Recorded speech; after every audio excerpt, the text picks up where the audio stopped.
What turns a poor shoemaker's son into a ruthless dictator responsible for the deaths of 20 million people? The story of Joseph Stalin is a shocking journey into paranoia and absolute power.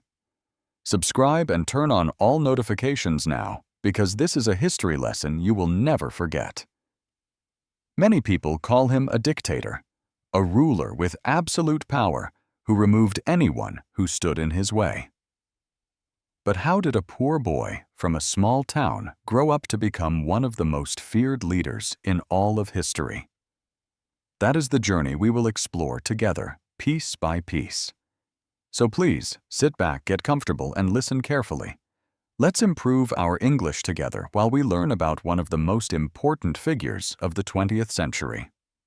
Let's begin. Joseph Stalin was born on December 18, 1878. He was born in a small, humble town called Gori in Georgia, which at that time was part of the huge Russian Empire. His real name was Joseph Vissarionovich Djughashvili. The name Stalin, which means man of steel, came much later in his life. Stalin was not born into a wealthy or powerful family. In fact, his family was very poor. His father, Vissarion Djughashvili, was a shoemaker, and his mother, Ekaterine Galadze, worked as a washerwoman cleaning clothes for others. Life for them was a constant struggle. His father was a violent man who drank too much alcohol, and he often beat young Stalin and his mother. Stalin's childhood was not a happy one. It was filled with fear, pain, and difficulty. This early abuse shaped the man he would become. It taught him to never show his weakness, to always appear strong, no matter what. Despite their poverty, Stalin's mother was determined to give her son a good education. She had a dream for him. She wanted him to become a priest. So in 1888, she enrolled him in a church school in their town of Gori. Here, young Stalin was different from the other children. He was small and often sick, but he had a very sharp and curious mind. He was a good student, especially in reading and writing, and he discovered a love for books. He was especially drawn to stories about revolution and power. His teachers, however, noticed something else about him, something a little dark. He was not like the other kids. He was very serious, very secretive, and sometimes he could be cruel. He would bully the students who were weaker than him and was very good at manipulating others to get what he wanted. When he turned 16 in the year 1894, Stalin was sent to the Tiflis Theological Seminary. This was a big religious school in the city of Tbilisi in Georgia. But during his time there, something inside him changed. He no longer wanted to become a priest. Instead of studying the Bible and religion, Stalin began to secretly read forbidden books, books about revolution. He was deeply influenced by the ideas of a man named Karl Marx, the founder of communism. Marx's ideas taught that the poor, the working people, should rise up and overthrow the rich and powerful. Stalin became obsessed with these ideas. He started to believe that the world needed to be changed and that revolution was the only way to do it. By 1899, at the age of 21, Stalin dropped out of the seminary. He no longer believed in God. He now believed in something else, revolution power, and even violence. Now Stalin was out of school with no job and no clear future. But he did have one thing, a powerful dream of gaining power. He joined secret Marxist groups and began his new life as a revolutionary. His job was to spread communist ideas, to organize strikes where workers would refuse to work, and to fight against the government. But being a revolutionary in the Russian Empire was incredibly dangerous. The secret police were always watching, always listening. To survive, Stalin had to be clever, secretive, and ruthless. To raise money for the communist movement, he and his group started robbing banks. Yes, it's true. Before he was a leader, Stalin was a criminal. In 1907, he helped organize a famous bank robbery in Tbilisi. His gang stole 250,000 rubles, which would be like millions of dollars today. This act made him famous in the secret world of revolutionaries, but it also made him a wanted man. It's an incredible part of his story, isn't it? He was breaking the law, committing serious crimes, but in his mind, it was for a greater purpose, for the revolution. It makes you think. What do you believe about this? Is it ever okay to do bad things for what you think is a good reason? I would love to hear your thoughts on this in the comments. It's a very difficult question. Soon enough, the Russian police caught him. Between the years 1902 and 1917, Stalin was arrested 7 different times. Each time, he was sent away to Siberia, a freezing, harsh land in the far east of Russia. But every single time, he managed to escape. And with each escape, he returned more determined, more ruthless, and more powerful. He was no longer just a revolutionary. He was becoming a leader in the communist movement. By the year 1917, Russia was on the edge of collapse. The country was suffering from terrible poverty hunger and a long, brutal war. The ruler of Russia, Tsar Nicholas II, was losing control.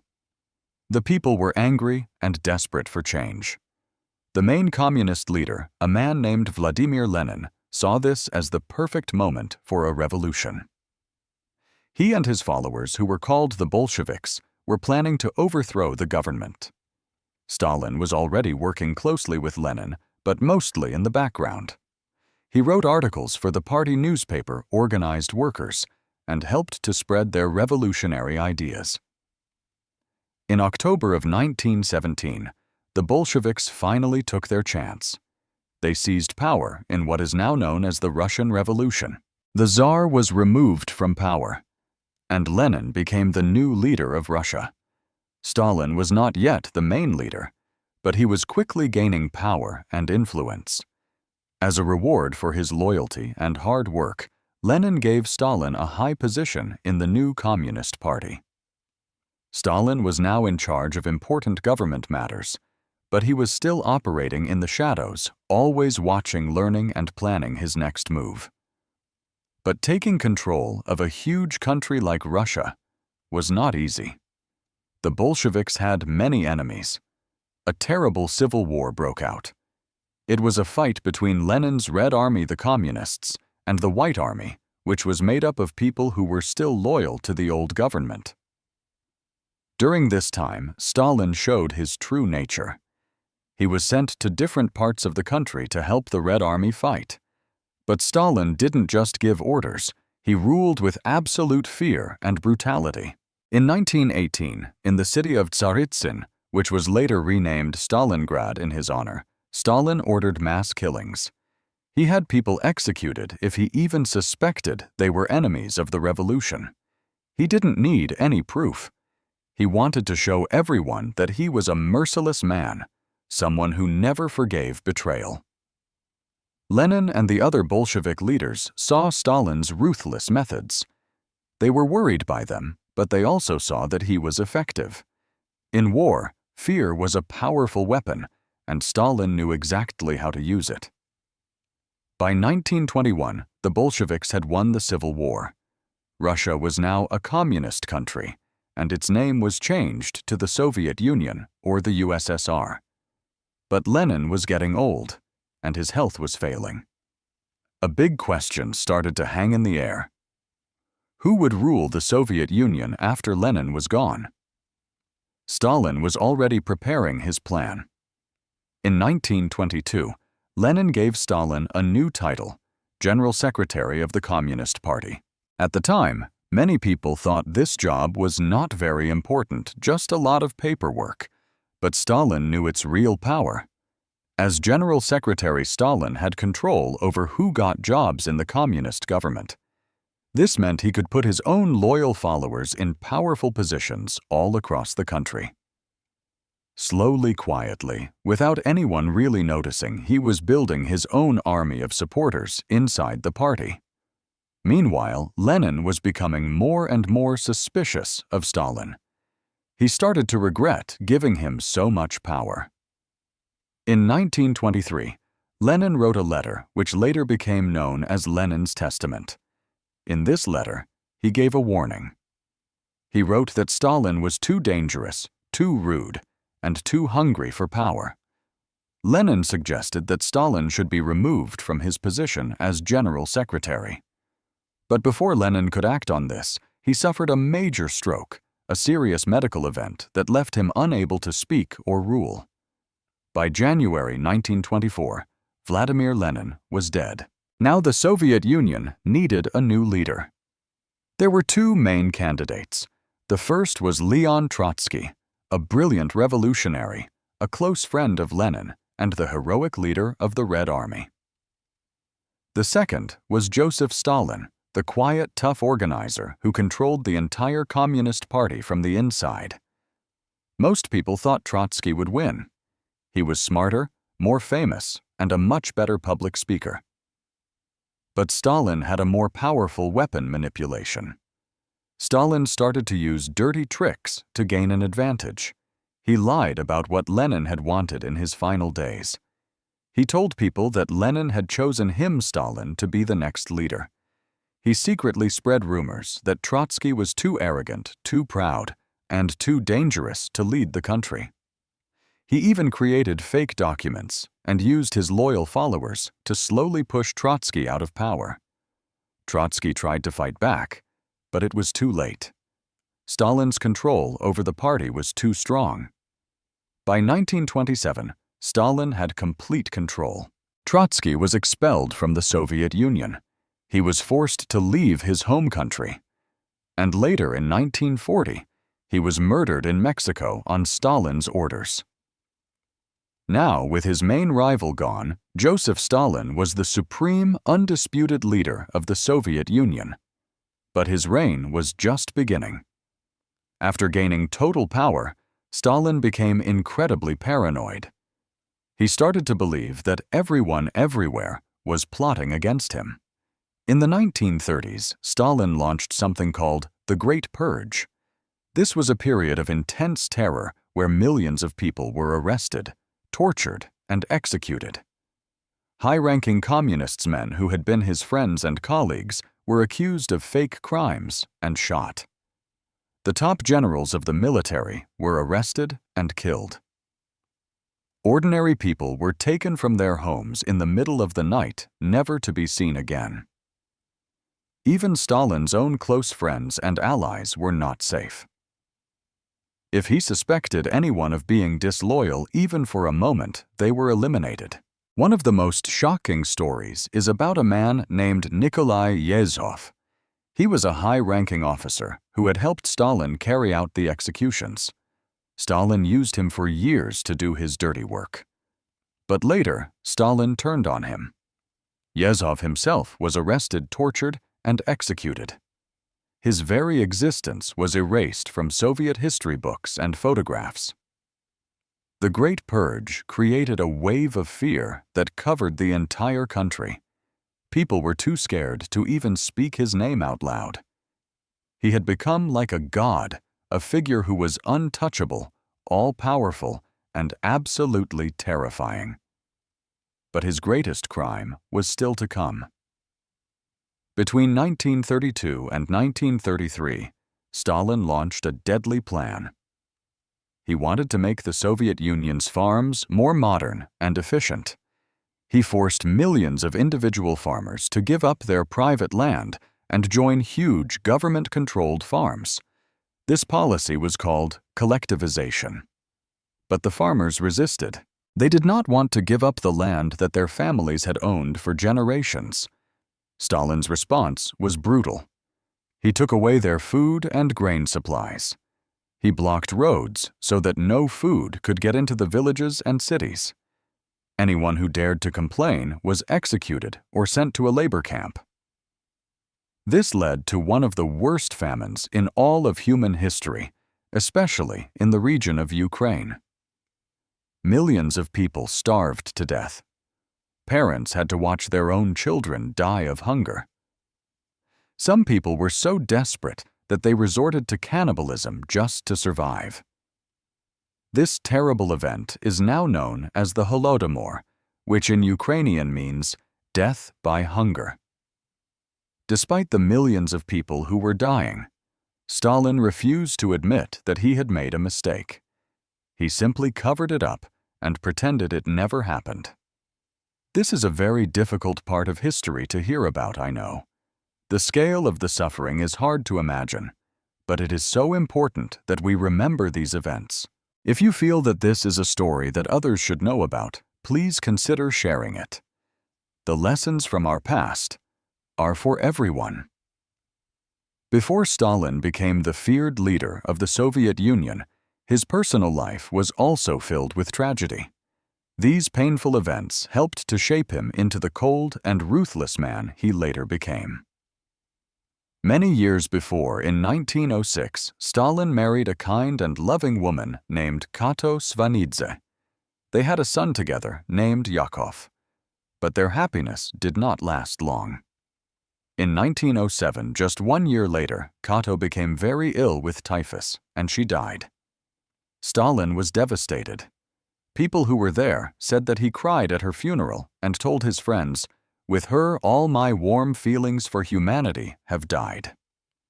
After this tragedy, Stalin became cold and distant. He paid little attention to his son and focused only on his revolutionary work.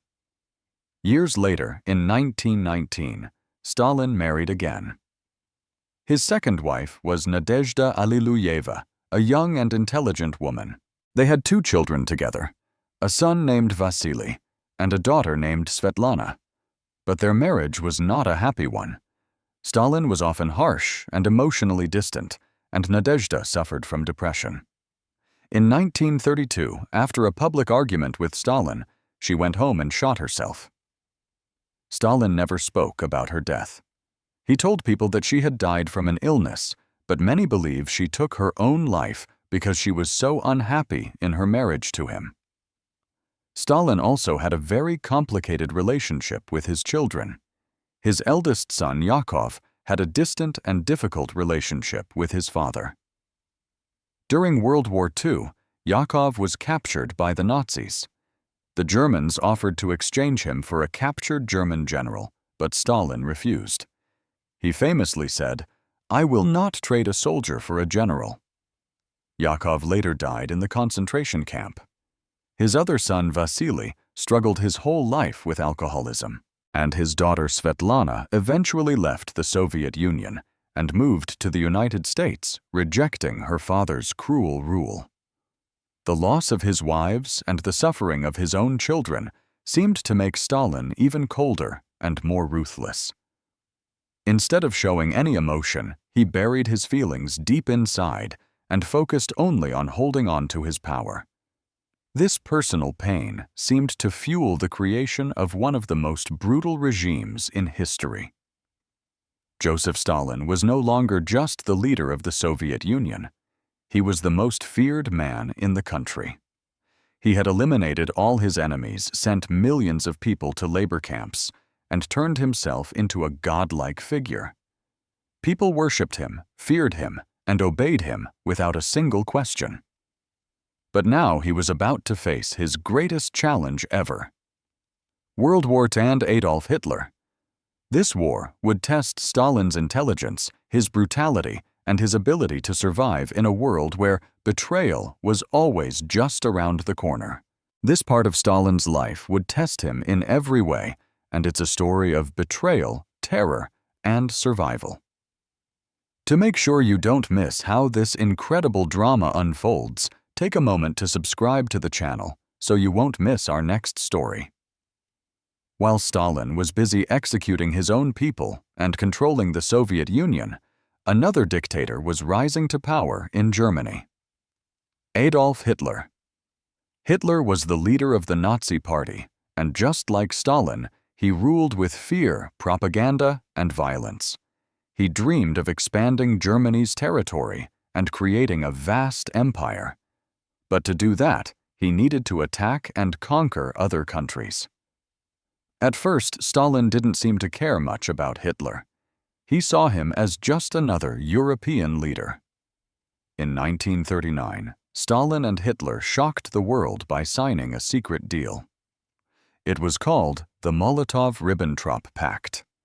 In this agreement, Stalin and Hitler promised not to attack each other. But secretly, they also agreed to divide Europe between them. Stalin was given control over parts of Poland, Finland, and the Baltic states. Stalin thought he was safe. He truly believed that Hitler would never break their agreement. But he was terribly wrong. On June 22, 1941, Stalin woke up to the biggest betrayal of his life. Hitler had launched a massive surprise attack on the Soviet Union. This invasion was called Operation Barbarossa, and it was the largest military invasion in human history. Over 3 million German soldiers poured into Russia. Thousands of German tanks and airplanes bombed Soviet cities. Entire Russian armies were destroyed in just a matter of days. Stalin was in complete shock. His own spies had warned him that Hitler was planning to attack, but he had ignored them. Now the Soviet Union was on the edge of total collapse. For 2 long weeks, Stalin disappeared from public view. Some historians say he was so scared and overwhelmed that he hid in his country home not knowing what to do. Others believe he was secretly planning his counterattack. Finally, Stalin returned. He made a speech to the Soviet people over the radio. And for the first time ever, he did not call them comrades. He called them brothers and sisters. He knew he needed every single person to fight not for communism, but for their very survival. But this was not going to be an ordinary war. It was a war of blood terror and immense sacrifice. Hitler's army was advancing deep into Soviet territory. In 1942, they reached Stalingrad, the city that was named after Stalin himself. Hitler was obsessed with destroying this city to break the spirit of the Soviet people. The battle that followed became one of the deadliest in all of history. Over 2 million people died, both soldiers and civilians. The city was completely destroyed by bombs. The Soviets fought heroically street by street, house by house, refusing to surrender. Stalin gave a brutal order: not one step back. Any soldier who tried to retreat was shot by their own commanders.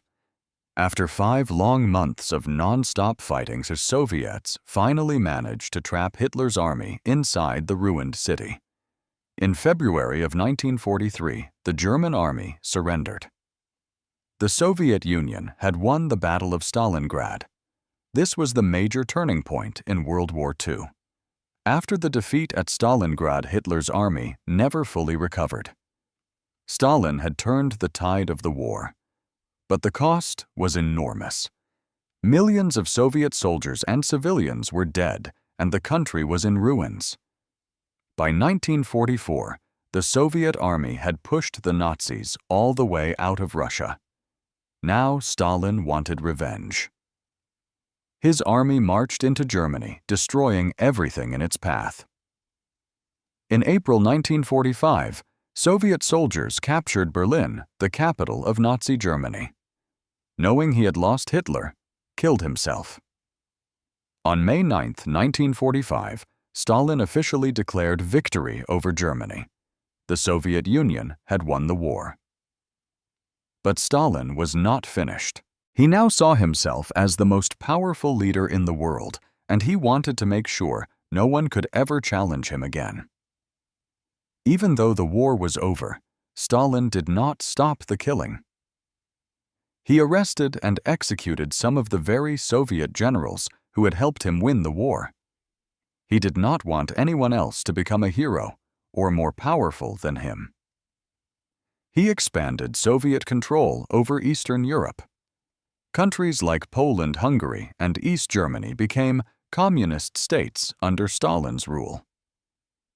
This started the Cold War, a long period of political and military rivalry with the United States. Stalin hated the United States and its leader, President Harry Truman. He saw America as the biggest enemy of communism. This led to decades of tension, nuclear threats, and fear between the Soviet Union and the USA. The world was now divided into two superpowers, the Communist Soviet Union versus the capitalist United States. And Stalin was determined to make the USSR the most powerful country on Earth, no matter how many more people had to die for his vision. By 1948, Stalin was almost 70 years old, but his paranoia was stronger than ever. He believed that even his closest allies were secretly plotting against him. He ordered more purges. Top communist leaders were arrested, tortured, and executed. He started to target Jewish doctors, accusing them of a fake plot to poison him. He lived in complete isolation, afraid of being assassinated. The people around him were so scared they were afraid to even look him directly in the eyes. He had become a prisoner of his own fear. Joseph Stalin ruled with an iron fist, controlling every part of Soviet life. He was responsible for the deaths of millions of people, but he also created one of the most powerful nations in the world and spread fear across the Soviet Union and beyond. But even the most powerful dictators do not live forever. By 1953, Stalin was nearly 75 years old. But even in his old age, he was still obsessed with power and deeply paranoid about betrayal. He trusted no one, not even his closest advisors. He rarely left his private residence, a huge guarded estate just outside of Moscow. He was constantly ordering more arrests, believing that enemies were hiding everywhere. His final days were filled with this same paranoia and terror. But no one expected that the man who had caused millions of deaths would soon be struggling for his own life alone and helpless. On the evening of February 28, 1953, Stalin had dinner with his closest officials, Lavrenti Beria, the terrifying head of the secret police, Nikita Khrushchev, Georgy Malenkov, and others. They drank a lot of alcohol, as they often did with Stalin. They laughed and talked about purging even more people from the government. Stalin seemed perfectly fine. No one suspected that this would be his last night alive. The next morning, however, something was strange. Stalin did not come out of his bedroom. His personal guards waited for hours, too afraid to go and check on him. They knew that disturbing Stalin's sleep could mean a death sentence for them. Finally, late at night at 10 p.m., one of the guards gathered his courage and slowly opened the door to Stalin's room. What he saw was terrifying. Stalin was lying on the floor on a rug. He was unable to move. His eyes were wide open, but he could not speak. He had urinated on himself, which showed that he had been lying there helpless for many hours. The most powerful man in the Soviet Union was now lying on the ground like a dying animal. But the nightmare was just beginning. Even though Stalin was clearly dying, his guards and his top ministers did not call for doctors right away. Why? Because Stalin himself had recently ordered the arrest of many of Moscow's best doctors, accusing them of being traitors. His own paranoia had cost him his life. For 12 hours, nobody dared to act. The doctors were too afraid to come because they thought Stalin might recover and punish them. His officials were too scared to make any decisions without Stalin's orders. The man who had controlled the life and death of millions was now dying in silence, surrounded by people who were too scared to help him. Finally, on the morning of March 2nd, doctors were called. But it was too late. Stalin was paralyzed on the right side of his body. His breathing was heavy and slow. He could not talk. He could not move, and he could barely stay awake. For 3 days, Stalin suffered in silence.